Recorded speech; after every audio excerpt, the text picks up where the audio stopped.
قرآن کریم کی نظر میں عقل مند کون ہے؟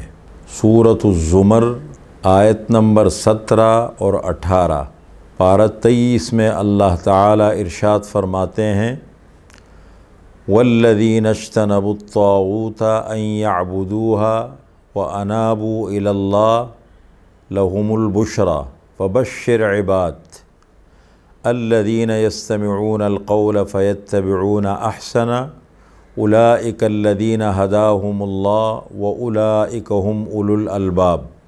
جو لوگ طاغوت کی عبادت سے بچے۔ طاغوت کا کیا مطلب؟ طاغوت کا اردو میں ترجمہ کرتے ہیں سرکش، حد سے نکلنے والا۔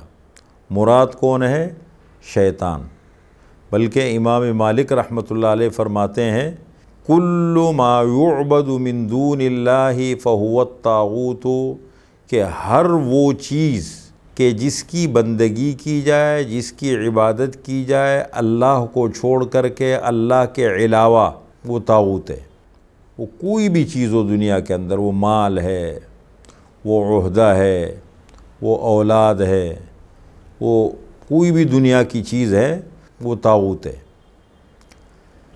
تو فرمایا والذین اجتنبوا الطاغوت، وہ لوگ جو طاغوت کی عبادت سے بچے، اپنے آپ کو بچایا، دور رہے۔ وَأَنَابُوا إِلَى اللَّهِ، اور اللہ کی طرف انہوں نے رجوع کیا۔ طاغوت کی عبادت سے بچے ایک، وَأَنَابُوا إِلَى اللَّهِ، اور اللہ تعالیٰ کی طرف رجوع کیا۔ لَهُمُ الْبُشْرَى، ایسے لوگوں کے لیے خوشخبری ہے، بشارت ہے۔ فبشر عباد، پس میرے بندوں کو خوشخبری سناؤ۔ کون ہے اللہ کے بندے؟ قرآن کریم نے خود اس کا ذکر کیا۔ اس کو کہتے ہیں تفسیر القرآن بالقرآن متصلا۔ قرآن کریم کی سب سے معتبر تفسیر وہ سمجھی جاتی ہے کہ جو قرآن کریم نے خود کی ہو۔ اگر فوراً کی ہے تو اس کو تفسیر القرآن بالقرآن متصلا کہتے ہیں، اور اگر ایک جگہ پر اجمال ہو اور دوسری جگہ پر کہیں جا کر اس کی تفسیر ہو، اس کو کہتے ہیں تفسیر القرآن بالقرآن منفصلا۔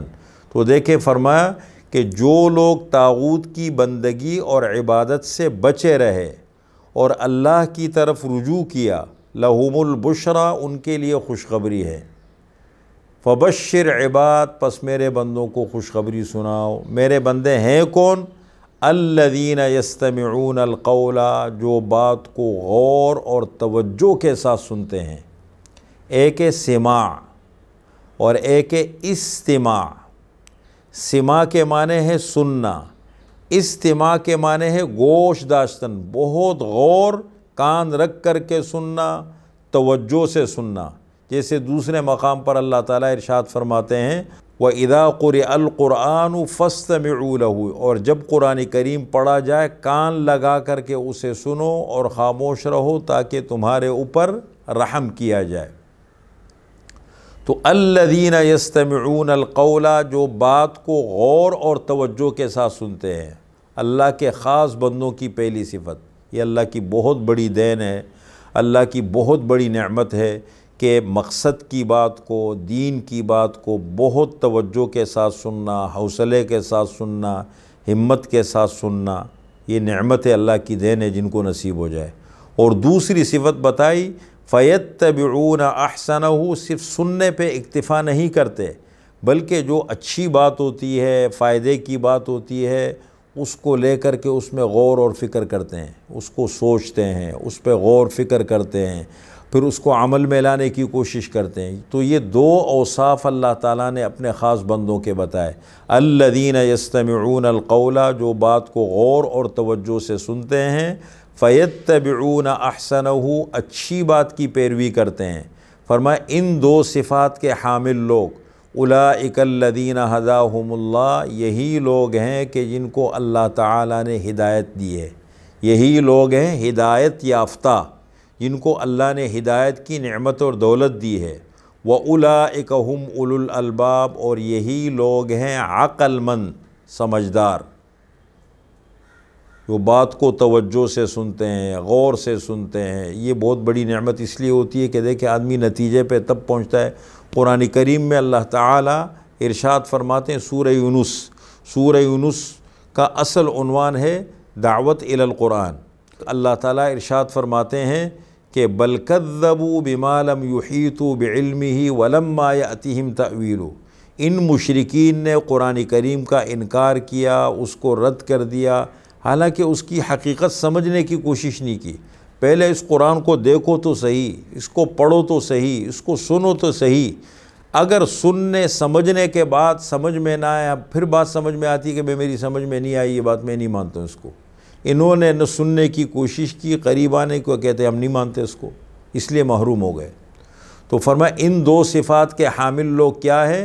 اولئک الذین ھداھم اللہ، یہی لوگ ہیں ہدایت یافتہ، ہدایت والے۔